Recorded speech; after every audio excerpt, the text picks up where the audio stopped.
Hello competitors, आप सब कैसे हैं? आई होप आप लोग सब ठीक होंगे। आज आज हम लेके आए हैं कल की तरह, जो कल मैंने हिस्ट्री का आपका करवाया था एमसीक्यू 50 एमसीक्यू। उसमें मैंने पूरा डिटेल एनालिसिस करवाया हूँ। आप मेरे channel variety of exam patterns with strategy पर जाकर देख सकते हैं। और ये हमारा टेलीग्राम आईडी है वैप्स एकेडमी 24। ठीक है, आगे बढ़ते हैं। हम अपने ये सेशन को आगे बढ़ाते हैं, देखते हैं।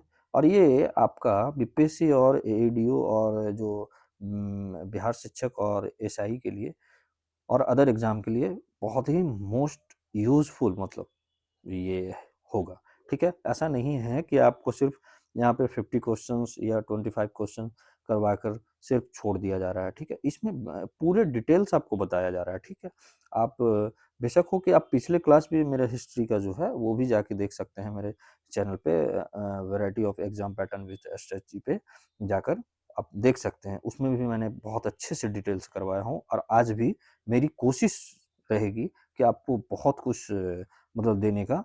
ठीक है, तो बढ़ते हैं, आगे चलते हैं हम लोग अपना ये चैनल ये अपना आज का क्लास बढ़ाते हैं। ठीक है, तो पहला क्वेश्चन से स्टार्ट करते हैं। कोशिका की खोज किसने की थी? ठीक है, ऑप्शन है न्यूटन ने, रॉबर्ट हुक ने, डार्विन ने या पास्चर ने। तो यहाँ पे किसने किया था? रॉबर्ट हुक ने किया था। तो यहाँ पे देखिए अब क्या है कि क्वेश्चन का हम लोग फर्स्ट क्वेश्चन का आंसर लगाए रॉबर्ट हुक। ठीक है, तो अब हम किसके बारे में बोल रहा है? सेल के बारे में बोल रहा है। ठीक है, सेल यानी कोशिका। ठीक है, तो कोशिका के बारे में अब हम पूरे डिटेल में पढ़ेंगे। ठीक है, तो कोशिका किसे कहते हैं? सबसे पहले कोशिका क्या होता है? जीवों की संरचनात्मक और कार्यात्मक इकाई होता है। ठीक है, संरचनात्मक और कार्यात्मक इकाई होते हैं। ठीक है, क्रियात्मक इकाई किसका? जीवों का। ठीक, और ये इसी से सभी जीव बने होते हैं। सभी जीवों का निर्माण सेल से होती है। ठीक है, आप लिखते रहिएगा प्लीज। और इसका खोजकर्ता रॉबर्ट हुक था। ठीक है, लेकिन इसका कोशिका का सिद्धांत किसने दिया था? ठीक है, थ्योरी किसने दिया था? ठीक है, थ्योरी किसने दिया था? तो थ्योरी देने वाला कर्ता जो है स्लाइडन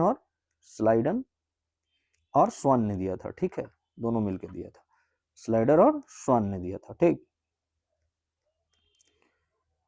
अब आगे बढ़ते हैं। इसमें कोशिका के टाइप्स देखते हैं कि कितने टाइप्स का होता है।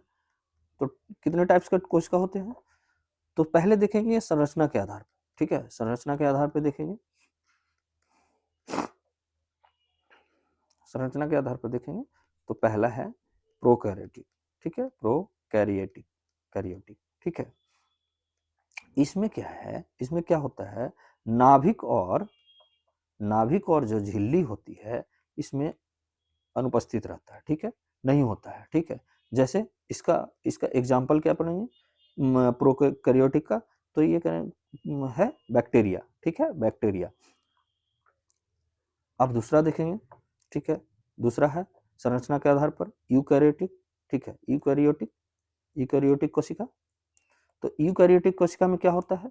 इसमें स्पष्ट मतलब नाभिक इसमें होता है। ठीक है, इसमें नाभिक होता है, लेकिन प्रोकैरियोटिक में नाभिक नहीं होता है। इसका एग्जाम्पल क्या लेंगे? एग्जाम्पल क्या है इसका? पादप एवं जंतु। ठीक है, प्लांट एवं एनिमल। ठीक है, एनिमल। अब आते हैं सेकंड है क्या? संख्या के आधार पर। ये देख लिए आपका पहला जो देखे संरचना के आधार पर। अब देखते हैं संख्या के आधार पर। तो संख्या के आधार पर भी दो होते हैं। तो फर्स्ट क्या हो गया? एक कोशिकीय। ठीक है, सिंगल सेलुलर सिंगल कोशिका। ठीक है, एक कोशिकीय। तो इसमें क्या आएगा एग्जाम्पल? आपका अमीबा आएगा, अमीबा। ठीक है, अमीबा। जो भी मैं बोल रहा हूँ प्लीज आप लिखते चलिएगा, ताकि आपको आगे चल के बहुत बेनिफिट ये देगा। अभी भी आपको आगे के क्वेश्चन में भी आपको ये बहुत हेल्पफुल होगा। ठीक है, बहुकोशिकीय। दूसरा कौन सा होता है? बहुकोशिकीय। ठीक है, इसमें क्या है? इसमें एग्जाम्पल क्या आ जाएगा? तो ह्यूमन आ जाएगा, मानव। ठीक है, मानव। अब इसका और बढ़ते हैं कि संरचना क्या होता है, स्ट्रक्चर क्या होता है कोशिका का। ठीक है, स्ट्रक्चर में कौन कौन आता है? तो किससे बनी होती है? सेल वॉल होती है। ठीक है, सेल वॉल होता है। ये सेल वॉल जो होता है केवल ये पादप में पाया जाता है, ठीक है, प्लांट में सिर्फ रहता है। किसमें? प्लांट में। और किससे बना रहता है? ये सेलुलेज से बना रहता है। किससे? सेलुलोज से, ठीक है, सेलुलेज से बना होता है। ये भी आता है क्वेश्चन, किससे बना होता है आपका कोशिका? तो सेलुलेज से होता है, ठीक है, केवल पादप में पाया जाता है। दूसरा कौन सा होता है? तो प्लाज्मा मेम्ब्रेन होता है, प्लाज्मा मेम्ब्रेन, ठीक है, कोशिकीय झिल्ली, ठीक है, कोशिकीय झिल्ली। ये क्या करता है? ये कैसा रहता है? चयनात्मक, चयनात्मक क्या होता है? पारागम्य होता है, ठीक है, पारागम्य होता है, ठीक है।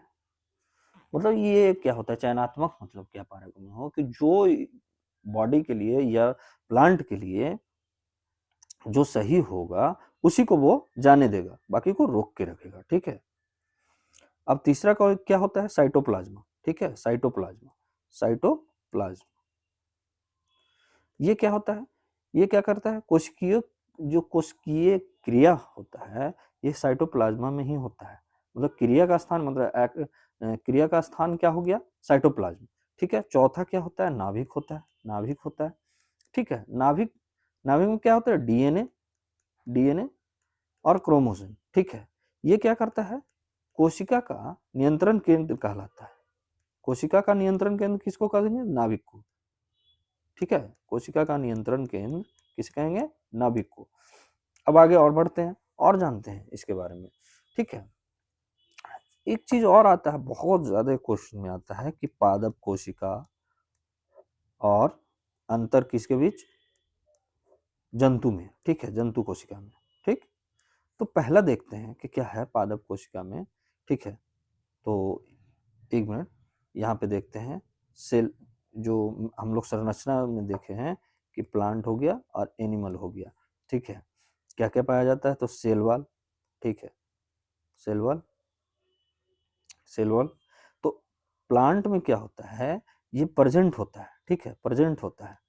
लेकिन एनिमल में क्या होगा? अब्सेंट होगा, ठीक है, अब्सेंट होगा। अब इसमें और क्लोरोप्लास्ट देखे थे, क्लोरोप्लास्ट, क्लोरोप्लास्ट। तो इसमें भी प्रेजेंट रहता है प्लांट में क्लोरोप्लास्ट, और इसमें क्या रहेगा? अब्सेंट रहेगा, ठीक है। अब यहाँ वैक्यूल देखते हैं। वैक्यूल, वैक्यूल होता है, आपको पूरे डिटेल में अगर पढ़ना है तो मैं बहुत जल्दी मैं लाने वाला हूँ आपके लिए। ये मैं आपको एमसीक्यू की तरह बहुत कोशिश कर रहा हूँ कि डिटेल में ही हो। तो वैक्यूल इसका कैसा होता है? बड़ा होता है, और इसमें एनिमल में छोटा होता है या अब्सेंट होता है, होता ही नहीं है, ठीक है। ये जान गए कि पादप, और डिफ्रेंशिएट किए कि पादप और एनिमल में क्या है। तो सेल वॉल प्रेजेंट रहता है पादप में, ठीक है, क्लोरोप्लास्ट भी प्रेजेंट रहता है, वैक्यूल बड़ा होता है। लेकिन सेल वॉल एनिमल में अब्सेंट रहता है, क्लोरोप्लास्ट नहीं रहता है, और वैक्यूल छोटा रहता है या अब्सेंट रहता है, ठीक है। अब आगे और जानते हैं, इसमें कुछ तथ्य जानते हैं। जैसे इसका क्या है कि कोशिका का विभाजन होता है, सेल का विभाजन होता है, तो कितने प्रकार से होते हैं? दो प्रकार से, ठीक है, टू टाइप से, ठीक है। एक होता है माइटोसिस, ठीक है, माइटोसिस, ठीक है, माइटोसिस होता है, और जो क्या करता है? शरीर वृद्धि, जिसके कारण क्या होता है? शरीर वृद्धि करता है, ग्रोथ बढ़ाता है शरीर का, ठीक है। और दूसरा क्या होता है? मायोसिस, मायोसिस, ठीक है, मायोसिस। मायोसिस क्या होता है? जनन कोशिका में होता है। किसमें होता है? जनन कोशिका में होती है, जनन कोशिका में। तो सेल विभाजन में जान गए माइटोसिस और मायोसिस। माइटोसिस होता है शरीर वृद्धि में, और मायोसिस होता है आपका जनन कोशिका में। यहाँ पे नोट करके आप लोग लिख लीजिएगा, बहुत सारे क्वेश्चन में मतलब एग्जाम में पूछा गया है कि सेल का जो ऊर्जा गृह है, ऊर्जा का घर है या गृह जिसको बोलते हैं, वो कौन सा होता है? माइटोकॉन्ड्रिया, ठीक है, माइटोकॉन्ड्रिया, ठीक। ये पहला हो गया। दूसरा नोट करके लिख लीजिएगा आप लोग, आत्मघात की थैली, आत्मघात की थैली, घाती थैली किसको बोलते हैं? ठीक है, आत्मघाती थैली किसको बोलते हैं? तो लाइसोसोम को, लाइसोसोम को, ठीक है, लाइसोसोम को, ठीक है। और एक और लिख लीजिएगा आपको कि प्रोटीन का फैक्ट्री, प्रोटीन का फैक्ट्री किसको बोलते हैं? प्रोटीन का फैक्ट्री, फैक्ट्री को कौन कहलाता है? तो राइबोसोम, ठीक है, कौन? राइबोसोम, राइबोसोम, राइबोसोम, तो ठीक है, तो ये नोट करके लिख लीजिएगा। अब आते हैं हम लोग नेक्स्ट क्वेश्चन, ठीक है। नोट नेक्स्ट क्वेश्चन में देखते हैं जो सेकंड नंबर है, मानव शरीर का सबसे बड़ी ग्रंथि कौन सी है? तो सबसे बड़ी ग्रंथि यहाँ कौन सा है? सबसे बड़ी ग्रंथि आपका मानव शरीर का सबसे बड़ी ग्रंथि कौन सा होगा? तो यकृत हुआ। कौन? यकृत, ठीक है। यकृत हो गया यहाँ पे। अब हम इसके बारे में पढ़ेंगे कि ग्रंथियों के बारे में हम पढ़ेंगे, ठीक है। अब इसका डिटेल जानेंगे कि ग्रंथि किसे कहते हैं, ठीक है। सबसे पहले ग्लैंड, जिसको इंग्लिश में बोलते हैं ग्लैंड, ठीक है। ग्रंथि कहते हैं वो वैसे अंग, ठीक है, जो रासायनिक पदार्थ, जैसे रासायनिक पदार्थ को क्या करता है, रासायनिक पदार्थ को क्या करेगा, पदार्थ बनाकर, वैसे अंग जो रासायनिक पदार्थ बनाकर शरीर के कार्य को नियंत्रित कराता है, ठीक है, नियंत्रित करता है। जैसे एंजाइम बनाता है, हार्मोन स्रावन करता है, ये सब क्या है, ग्लैंड का काम है, ठीक है। अब क्या है, इसका टाइप्स क्या होगा, ठीक है। ग्रंथि का प्रकार, तो कितने प्रकार के होते हैं? तो दो प्रकार के होते हैं, ठीक है। एक होते हैं एक्सोक्राइन, ठीक है, एक्सोक्राइन ग्लैंड, ठीक है। और दूसरी होती है, फर्स्ट हो गया एक्सोक्राइन और दूसरी हो गई आपको एंडोक्राइन, ठीक है। एंडोक्राइन, एंडोक्राइन, ठीक है। इसको बोला जाता है वाह्य वाह्य आपका बाह्य स्रावी ग्रंथि, और इसको बोला जाता है अंतःस्रावी ग्रंथि, ठीक है। आप जानेंगे कि बाह्य स्रावी ग्रंथि में एक्सोक्राइन में कौन कौन आता है। तो इसमें आता है क्या, आप एक नोट बना के ऐसे चलिएगा, जैसे यहाँ पे ग्लैंड का नाम लिखिएगा, ग्लैंड कौन सा है, फिर उसके बाद क्या आपका स्रावित करता है, ठीक है, स्राव क्या करता है वो देखिएगा, और इसमें कार्य क्या है इसका, इस तरीके से आप बना के चलिएगा, ठीक है। एक दो ऐसे करके चलिएगा, ठीक है। तो पहला में देखते हैं कि लार, लार ग्रंथि हो गया बाहरी बाह्यस्रावी ग्रंथि में। तो लार क्या करता है, ठीक है, लार ग्रंथ क्या करेगा, तो लार को स्रावित करेगा, ठीक है। ये क्या, इसका कार्य क्या हो गया, तो पाचन का प्रारंभ करवाता है, ठीक है, पाचन प्रारंभ करवाता है, पहला हो गया। दूसरा हो गया स्वेट ग्रंथि, ठीक है, स्वेट, स्वेट ग्रंथि, ठीक है। स्वेट ग्रंथि क्या है, पसीना, पसीना स्रावित करता है, क्या है, ताप को नियंत्रित करेगा, टेम्परेचर को नियंत्रित करेगा, ठीक है। आप लोग ऐसे चलते रहिएगा, ठीक है। ताप को नियंत्रित करेगा कौन, स्वेट ग्रंथि, ठीक है। अब यहाँ पे थर्ड में क्या देखेंगे, तैल ग्रंथि, ठीक है, तैल ग्रंथि, ठीक है। तैल ग्रंथि क्या होगा, सीबम, सीबम को स्रावित करेगा, ठीक है, सीबम को। और ये क्या है, त्वचा को चिकना रखने में सहायता करता है, त्वचा को चिकना रखने में सहायता करेगा कौन, तैल ग्रंथि। एक होता है और स्तन ग्रंथि, स्तन ग्रंथि, स्तन ग्रंथि क्या स्रावित करेगा, तो दूध करेगा, ठीक है। ये क्या है, इससे क्या होगा, शिशु पोषण होगा, शिशुओं का पालन पोषण होगा, ठीक है। तो ये हो गया मेरा क्या, एक्सोक्राइन, ठीक है। अब इंडोक्राइन में आते हैं, इंडोक्राइन में कौन कौन आता है, इंडोक्राइन में, ठीक है। तो इंडोक्राइन में भी वैसे ही चलेंगे हम लोग।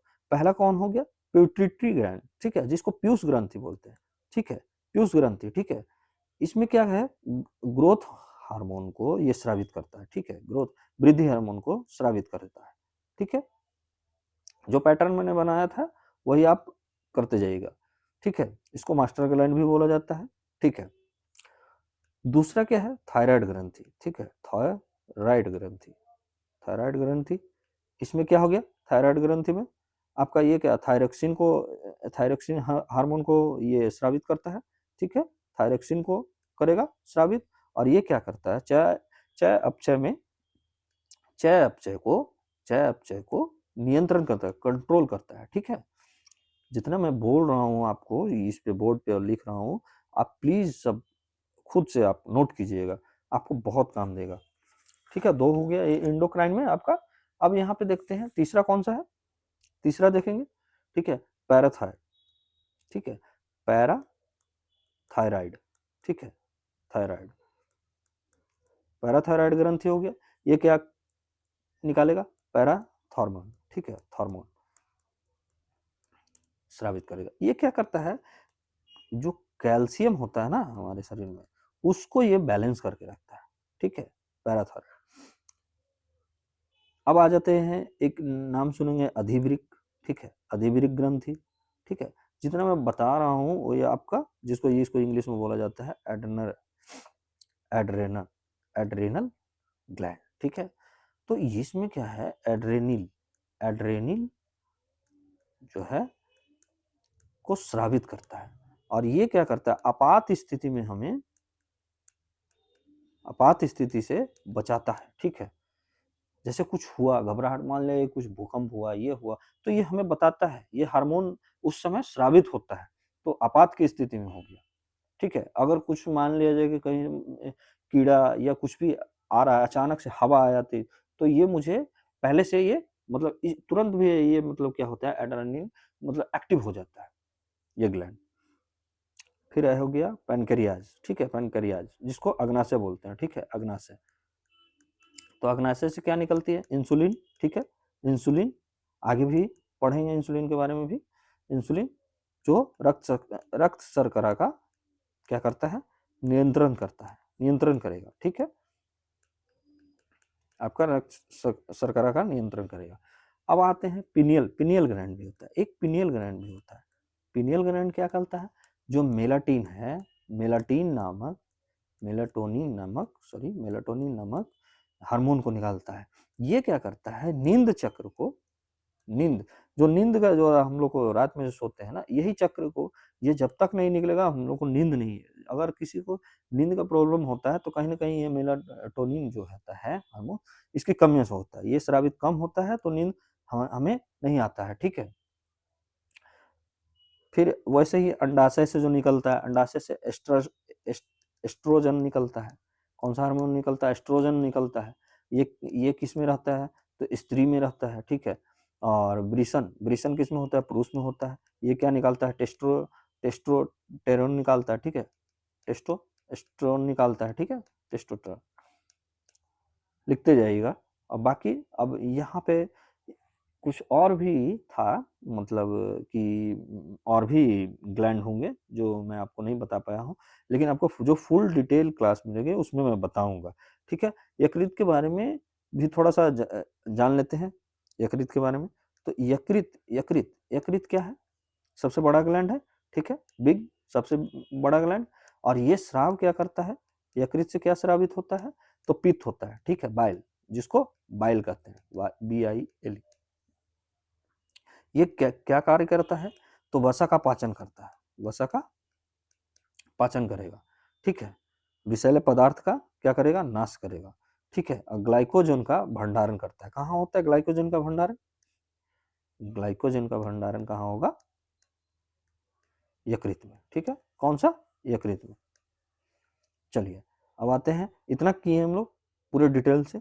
दो दो क्वेश्चन ही हुआ है अभी, काफी मतलब हम लोग का मतलब बहुत कुछ जान चुके हैं दो ही क्वेश्चन में। अब चलते हैं थर्ड में, ठीक है।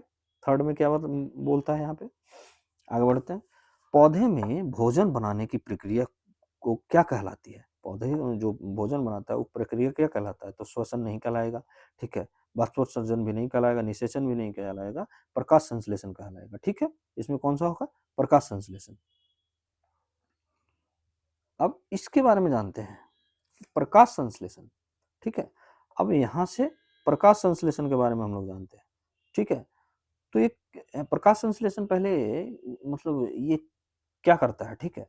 तो सूर्य के प्रकाश, सनलाइट में, ठीक है, सनलाइट की उपस्थिति में, और CO2, सनलाइट हो गया, CO2 हो गया, और जल की सहायता से, वाटर की सहायता से क्या करता है, भोजन बनाता है, ठीक है।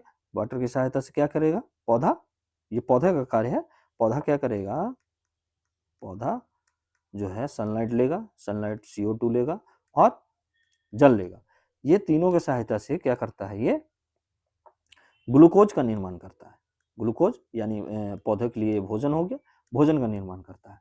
तथा ये क्या करता है, O2 को छोड़ता है, ठीक है। ये इसी प्रक्रिया को क्या बोलते हैं, प्रकाश संश्लेषण। अब इसका रासायनिक सूत्र होता है, ठीक है, रासायनिक सूत्र होता है। तो रासायनिक सूत्र आप लिख लीजिए, ठीक है। क्या होगा, 6CO2 प्लस 6H2O, ठीक है।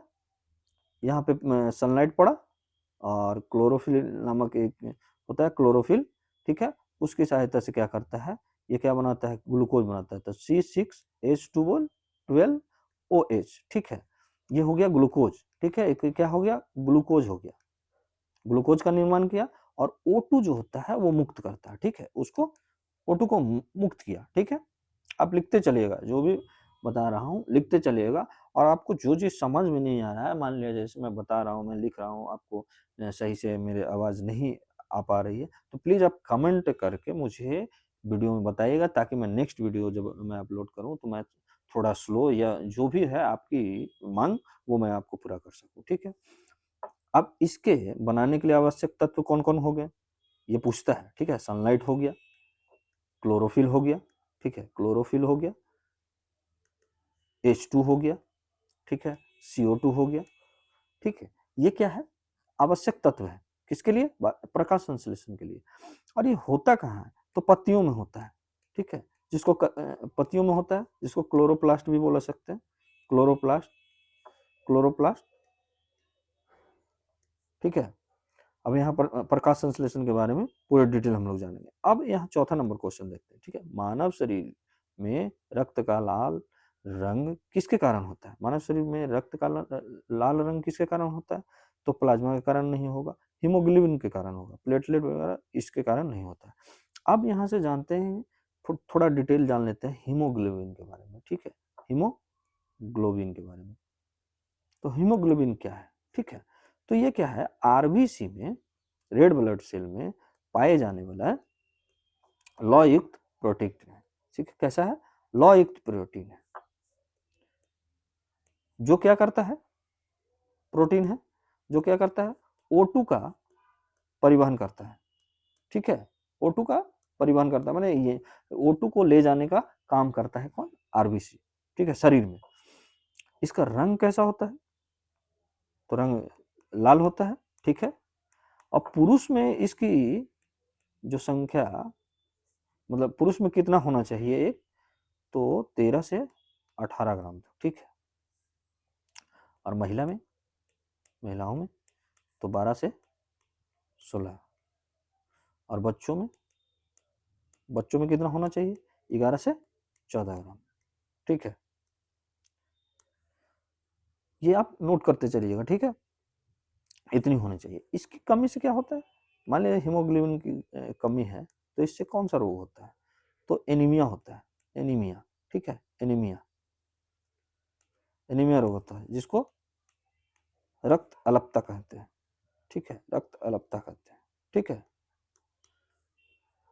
इसका लक्षण क्या होगा, जैसे कमजोरी आ गया, चक्कर आ गया, ठीक है, सांस फूलना हो गया, सांस फूला, त्वचा का पीला, शरीर का पीला पड़ जाना, ठीक है, ये सब लक्षण होते हैं। अब आते हैं आगे, हम लोग इतना जान गए हीमोग्लोबिन के बारे में। अब जानते हैं आगे क्वेश्चन पे आते हैं, नेक्स्ट क्वेश्चन पे आते हैं। 5 नंबर क्वेश्चन, फिफ्थ क्वेश्चन का क्या बोल रहा है, डीएनए की संरचना किसने बताई, डीएनए का संरचना किसने बताई है, ठीक है। डीएनए की संरचना किसने बताई है, तो डीएनए का संरचना यहाँ पे ऑप्शन में है, वाटसन, क्रिक, मेंडल, पावलोव, डार्विन। तो ये किसने बनाया था, वाटसन और क्रिक ने। तो अब जानते हैं कि डीएनए के बारे में जानते हैं, ठीक है, डीएनए क्या होता है, ठीक है। तो इसका सबसे पहले तो फुल फॉर्म जानिए, ठीक है, पूरा इसका नाम जानिए, तो डी ऑक्सी राइबो, ठीक है, D oxy ribo nucleic acid, ठीक है, न्यूक्लिक एसिड फुल फॉर्म होता है, ठीक है। आप नोट करते चलिएगा। ये क्या होता है, एक आनुवांशिक पदार्थ होता है, जेनेटिक मटेरियल होता है, ठीक है, आनुवांशिक पदार्थ होता है। क्या होता है, आनुवांशिक पदार्थ होता है, जो क्या करता है, जो क्या करता है, जीवों को, जीवों के अंदर जो वंशागत जो गुण होता है, जीन होता है, उसकी जानकारी को क्या करता है, गुण को संचित करता है, ठीक है, अपने पास रखता है, और पीढ़ी दर पीढ़ी, जनरेशन टू जनरेशन इसे क्या करता है, स्थानांतरित करता है। इसका काम क्या हुआ, अनुवांशिक पदार्थ है जो क्या करता है, वंशागत गुणों को, गुणों की जानकारी को क्या करता है, संचित कर पीढ़ी दर पीढ़ी ये क्या करता है, स्थानांतरित करते रहता है डीएनए। इसको खोज किसने किया था, तो वाटसन क्रिक ने किया था। कब किया था, ये भी नोट कर लीजिएगा, 1953 में, ठीक है। ये क्या बताया था, कैसी संरचना है, तो डबल हेलिक एसिड, हेलिक स्ट्रक्चर है, डबल हेलिक्स स्ट्रक्चर बताया था। ऐसे डीएनए की संरचना बताया था, डीएनए की खोज जो किया था, ये भी क्वेश्चन आप लोग नोट करके लिख लीजिएगा। डीएनए का खोज फ्रेडरिक मिसर, ठीक है, फ्रेडरिक मिसर ने किया था, ठीक है। अब आगे आते हैं, नेक्स्ट क्वेश्चन पे आते हैं। नेक्स्ट क्वेश्चन क्या बोल रहा है कि मानव हृदय में कितने कोष होते हैं? तो मानव हृदय में 4 कोष होते हैं, ठीक है। मानव हृदय में कितने कोष होते हैं? तो 4 कोष होते हैं। अब पढ़ते हैं थोड़ा मानव हृदय के बारे में, ठीक है। मानव हृदय के बारे में पढ़ते हैं। तो यहाँ पे क्या होता है, मानव हृदय क्या होता है, मतलब कैसा होता है? तो मांसनुमा होता है, पंपनुमा, जो मांसाल पंपनुमा क्या होता है, एक पंपनुमा अंग है, ठीक है, जो क्या करता है, ब्लड को जो है, ब्लड का संचार करता है, ठीक है। ब्लड का क्या करता है? संचार करता है। क्या काम है मानव हृदय का? ब्लड का संचार करना, ठीक है। इसका आकार क्या होता है? लगभग मुट्ठी जो हम लोग बांधते हैं ना, मुट्ठी के बराबर होता है, ठीक है, मुट्ठी के बराबर होता है, मुट्ठी जो हम लोग ये है। अब इसका वजन कितना होता है? तो 250 ग्राम से 300 ग्राम तक होता है। अब इसके संरचना में क्या क्या है जरा देखते हैं। तो ये 4 कक्ष 2 होता है, अभी बताया गया इसमें क्वेश्चन में। तो 4 कक्ष का होगा, ठीक है। तो 4 कक्ष में कौन कौन रहता है भैया, जरा ये भी तो देख ले कौन सा है। तो फर्स्ट, ठीक है, दाया दाया लिंद, ठीक है, आलिंद, ठीक है, दाया लिंद, जिसको एट्रियम, मतलब राइट एट्रियम, ठीक है, एट्रियम। दूसरा होता है दाया निलय, दाया निलय, निलय, ठीक है, जिसको वेंट्रिकल कहते हैं, वेंट्रिकल, ठीक है, वेंट्रिकल, ठीक है। अब तीसरा क्या होता है? बायां लिंद हो गया, बायां लिंद, एट्रियम, ठीक है, और बायां वेंट्रिकल। चौथा क्या हो गया? बायां वेंट्रिकल हो गया। ये सब आप नोट करते चलिएगा प्लीज। और क्या जानेंगे इसमें? संरचना जान गए। अब ये रक्त संचार क्या करता है? रक्त संचार किस प्रकार करता है संचार, इसका क्या क्रिया है? तो जो शुद्ध रक्त होता है, देखिए रक्त 2 प्रकार का होता है, शुद्ध और अशुद्ध। तो शुद्ध को क्या करता है, बायां भाग में लेता है, ठीक है, और अशुद्ध को दायां भाग में, ठीक है, दायां में। अब क्या है, कितने बार धड़कता है ये 1 मिनट में? धड़कन क्या होता है 1 मिनट में? 1 मिनट में 72 बार होता है मिनिमम। और जीवन भर अगर हम ऐसे एक अनुमान लगाया गया है, जीवन भर लगभग 2.5 अरब, ठीक है, इतनी बार धड़कते हैं हमारा शरीर, मतलब मानव हृदय। अब यहाँ आ जाएंगे, नेक्स्ट पे आ जाएंगे। जब मानव हृदय इतना जाने हैं तो नेक्स्ट पे अब चलते हैं। देखिए यहाँ थोड़ा सा आंसर भी मेरे से टाइप हो गया था, लेकिन ये गलत है, ये पीछे वाला का होगा। मैं विटामिन, यहाँ क्या होता है, 7वां नंबर क्या क्वेश्चन में कहता है कि विटामिन सी की कमी से कौन सा रोग होता है? तो विटामिन सी की कमी से ये होता है, ए की कमी से होती है, ये आपका सी की कमी से होता है, ये वेरी वेरी बी की कमी से होता है, ठीक है। अब यहाँ हम जानते हैं कि विटामिन सी के बारे में जानते हैं, ठीक है, विटामिन सी के बारे में जानते हैं। तो विटामिन सी, देखिए जल में ये क्या होता है, घुलनशील होता है, घुलता है, ठीक है। इसके साथ विटामिन बी भी, जो बी है, विटामिन बी, ये भी जल में घुलता है, घुल जाता है। लेकिन बाकी सभी जितने विटामिन ए, आपका के हो गया, ठीक है, ये सब जो है, ये सब विटामिन जल में नहीं घुलता है, ठीक है। अब विटामिन सी के बारे में आते हैं। तो ये क्या करता है, रोग प्रतिरोधकता को बढ़ाता है, ठीक है, क्षमता को, रोग प्रतिरोध क्षमता को बढ़ाता है, तथा घाव भरने में सहायक होता है। जब चोट लग जाती है, घाव हो जाते हैं, तो ये भरने में सहायक होता है। इसका क्या होता है, इसका एक अलग नाम भी है, क्या है, एस्कॉर्बिक एसिड, ठीक है, एस्कॉर्बिक अम्ल या एसिड, ठीक है, अम्ल या एसिड भी इसको कहते हैं। इसका जो है इसके कमी से कौन सा रोग होता है? तो स्कर्वी होता है, यहाँ पे बताएं हम लोग, ठीक है। और जानेंगे कि इसका स्रोत क्या है, मतलब इसको कहाँ से प्राप्त किया जा सकता है। तो नींबू हो गया, संतरा हो गया, आपका आंवला हो गया, ये बहुत अच्छा स्रोत माना जाता है विटामिन सी के लिए, ठीक है। अब हम लोग आगे बढ़ेंगे, नेक्स्ट क्वेश्चन पे चलते हैं। तो नेक्स्ट क्वेश्चन क्या है, पौधों में जल का परिवहन जो होता है किस ऊतक के द्वारा होता है, ठीक है। यहाँ पे किस ऊतक के द्वारा, तो फ्लोयम, जाइलम या पेरेन्काइम या क्लोनेकाइम किसके द्वारा होता है, तो यहाँ पे जाइलम के द्वारा होता है। तो अब हम थोड़ा सा यहाँ पे करते हैं, जाइलम के बारे में पढ़ते हैं, जाइलम के बारे में पढ़ते हैं थोड़ा डिटेल में। तो जाइलम के बारे में जानकारी लेते हैं। ये क्या होता है, ये मृत ऊतक होता है, ठीक है। मृत ऊतक होता है, मरा हुआ ऊतक होता है। क्या करता है ये, जल और खनिज को क्या करता है, जल और खनिज को क्या करेगा, ये ऊपर ले जाता है, ठीक है, पत्तियों में ले जाता है, ठीक है। और ये क्या कहता है, इसमें क्या होता है कि पत्तियों का जो रंध्र होता है, स्टोमेटा होता है, उससे क्या है, जल का उत्सर्जन करता है, ठीक है। कहाँ से जल का उत्सर्जन करता है, तो पत्तियों के रंध्र यानी स्टोमेटा से जल का उत्सर्जन करेगा। और जल का अवशोषण कहाँ से होता है, तो जड़ों से होता है, जल का अवशोषण जड़ों से शुरुआत होता है। अब नेक्स्ट आते हैं हम लोग क्वेश्चन पे, 9th नंबर क्वेश्चन पे आते हैं। तो नाउ 9th नंबर क्वेश्चन क्या कहता है कि शरीर में सबसे लंबी हड्डी, तो ये तो जानते होंगे, फीमर होता है, ठीक है। फीमर होता है जो थाई थाई का होता है, ठीक है, थाई का हड्डी होता है, फीमर होता है। दूसरा के 10वां नंबर क्वेश्चन क्या कह रहा है, श्वसन की क्रिया क्रिया किस अंग में होता है, तो ये तो फेफड़ा में होगा, ठीक है। किसमें, फेफड़ा में होता है, ठीक है। किस अंग में, फिर श्वसन की क्रिया फेफड़ों के द्वारा होता है। अब क्या हो गया, ये 11 नंबर क्वेश्चन पढ़ते हैं, ठीक है। आगे आते हैं, यहाँ पे दिया हुआ है 11 नंबर क्वेश्चन। तो 11 नंबर क्वेश्चन क्या कहलाता है आपका, कि रक्त का थक्का जमाने में कौन सा सहायक होता है, ठीक है। इसमें से कौन सा, आरबीसी होता है, डब्ल्यूसी होता है, या प्लेटलेट होता है, या प्लाज्मा होता है, तो यहाँ पे प्लेटलेट होता है, ठीक है। ऑप्शन नंबर सी प्लेटलेट होता है।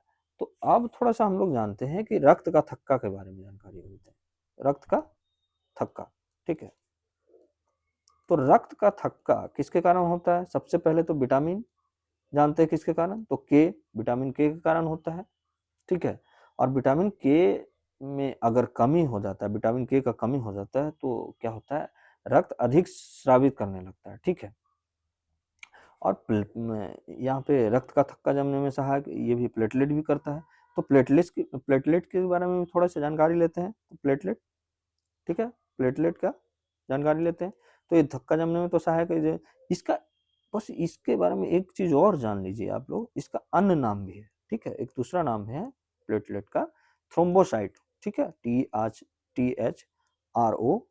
THROMBOCYTE, थ्रोम्बोसाइट इसका नाम है, ठीक है। एक नाम क्या है, थ्रोम्बोसाइट। और ये लगभग कितना पाया जाता है, होना चाहिए एक सामान्य में, तो 1.5 लाख से 4 लाख प्रति मिलीमीटर, ठीक है। इतना आवश्यक होता है एक सामान्य में। अब आते हैं नेक्स्ट क्वेश्चन, 12 नंबर क्वेश्चन पे।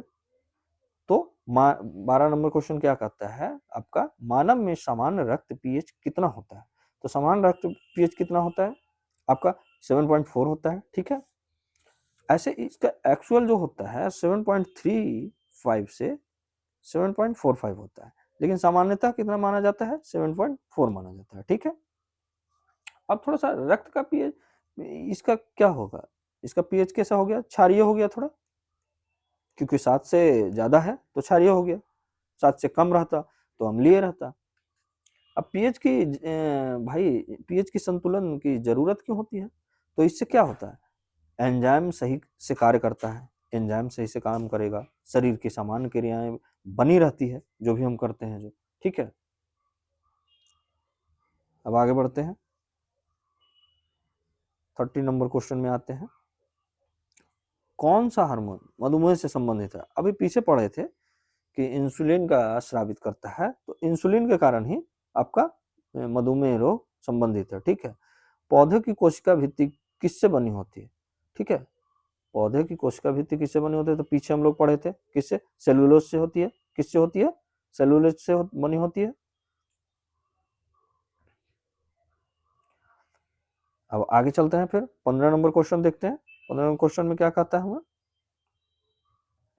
15 नंबर क्वेश्चन में कहता है कि आपका मानव मस्तिष्क का सबसे बड़ा भाग कौन सा है? तो पहला ऑप्शन है सेरिबेलम, मेडुला, सेरिब्रम या थैलमस। ठीक है, थैलमस। तो यहाँ पे जो सेरिब्रम है, मानव का सबसे बड़ा जो भाग कहलाता है वो सेरिब्रम कहलाता है। अब थोड़ा सा जानकारी लेते हैं मानव मस्तिष्क का। ठीक है, मानव मस्तिष्क का। ठीक है, मानव मस्तिष्क का सब लिखते चलिएगा प्लीज, आप लोग लिखते चलिएगा मानव मस्तिष्क का। तो ये क्या होता है? केंद्रीय तंत्रिका तंत्र का क्या होता है?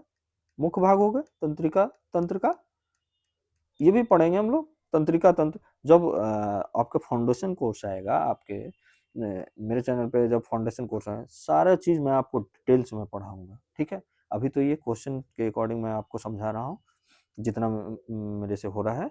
मतलब बहुत ज्यादा मैं कोशिश कर रहा हूँ कि आपको देता ही चलूँ जो भी है।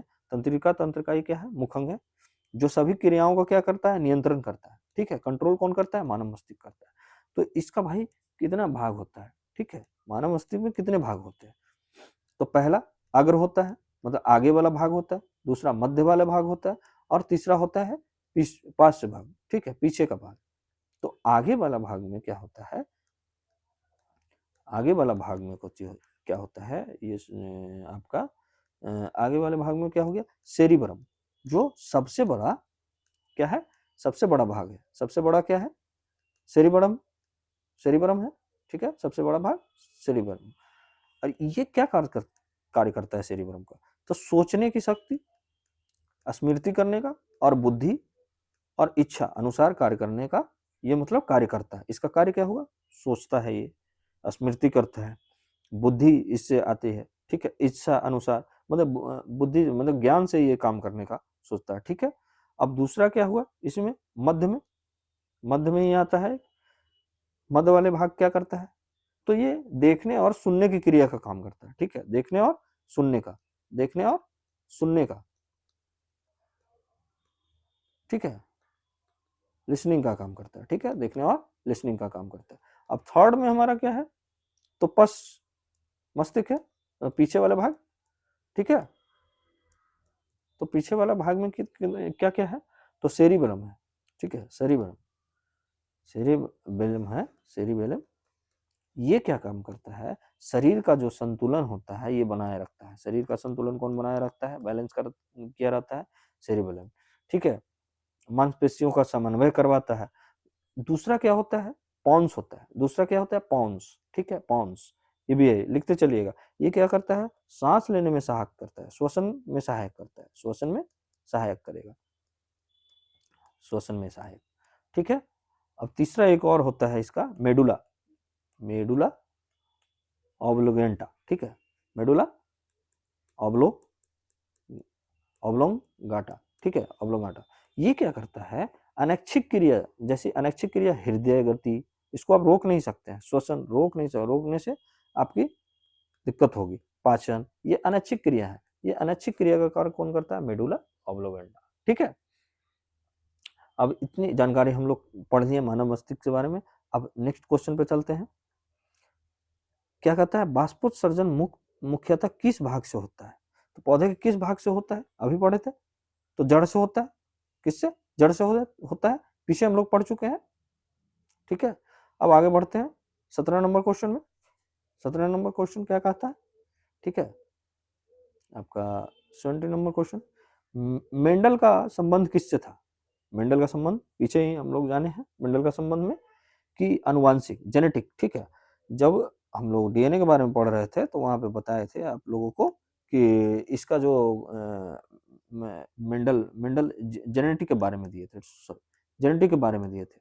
ठीक है, तो मेंडल का संबंध किससे है? जेनेटिक से है। ठीक है, मानव शरीर में कितने जोड़े पसलियां होते हैं? तो 12 जोड़े होते हैं। ठीक है, 24, कुल 24 होते हैं। अब थोड़ा सा पसलियों के बारे में जानते हैं। तो पसलियों के बारे में जानते हैं, इसकी संख्या 12 जोड़ी होगी। कितने प्रकार के होते हैं? टाइप कितने होती है? तो 3 टाइप के होते हैं, ठीक है। एक क्या कहलाता है, ट्रू, दूसरा फॉल्स और तीसरा फ्लोटिंग, ठीक है, फ्लोटिंग।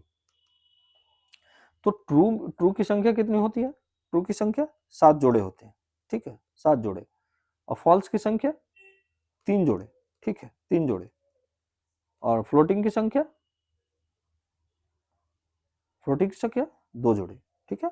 यानी ट्रू रिब्स जो होते हैं जो 7 जोड़े के होते हैं, फॉल्स रिब्स जो होते हैं 3 जोड़े के होते हैं, और फ्लोटिंग रिब्स जो होते हैं 2 जोड़े के होते हैं। तो ट्रू का क्या काम होता है, ट्रू का काम, ट्रू क्या है, तो ट्रू क्या होता है, एस्टर्नम से जुड़ा होता है, एस्टर्नम जो होता है एस्टर्नम से जुड़ा होता है। और फॉल्स भी क्या है, फॉल्स क्या होता है, अप्रत्यक्ष रूप से, मतलब इनडायरेक्टली एस्टर्नम से जुड़ा रहता है, ठीक है।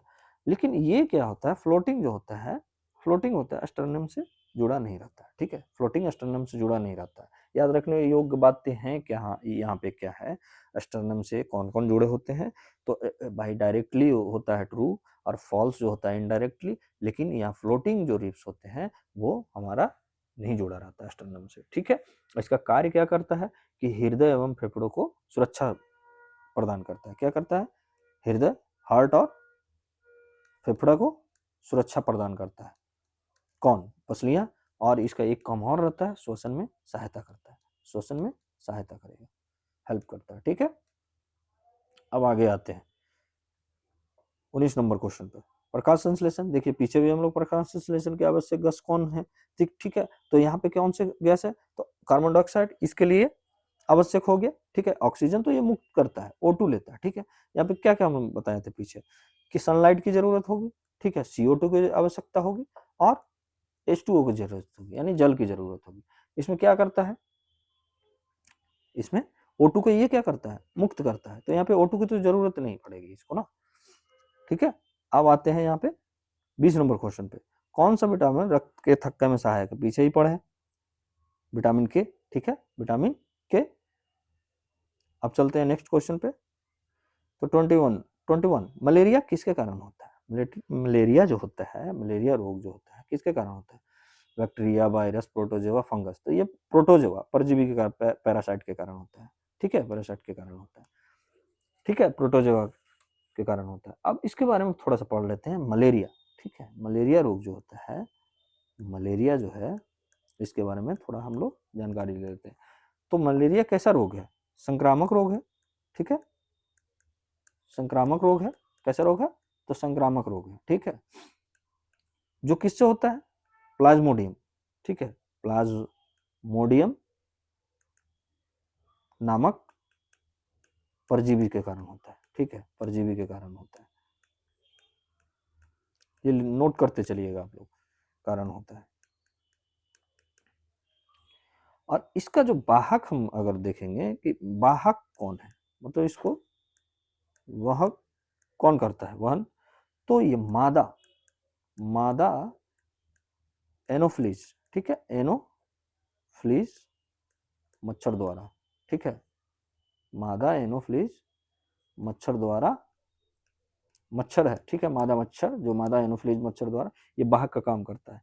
लक्षण क्या होगा इसमें, क्या सिम्टम्स होंगे, सिम्टम्स, सिम्टम्स क्या होंगे, तो इसका सिम्टम्स होगा कि तेज बुखार आएगा, ठीक है, दर्द होगा, सिर दर्द होगा, पसीना आएगा, उल्टी का आना, ठीक है, ये होता है।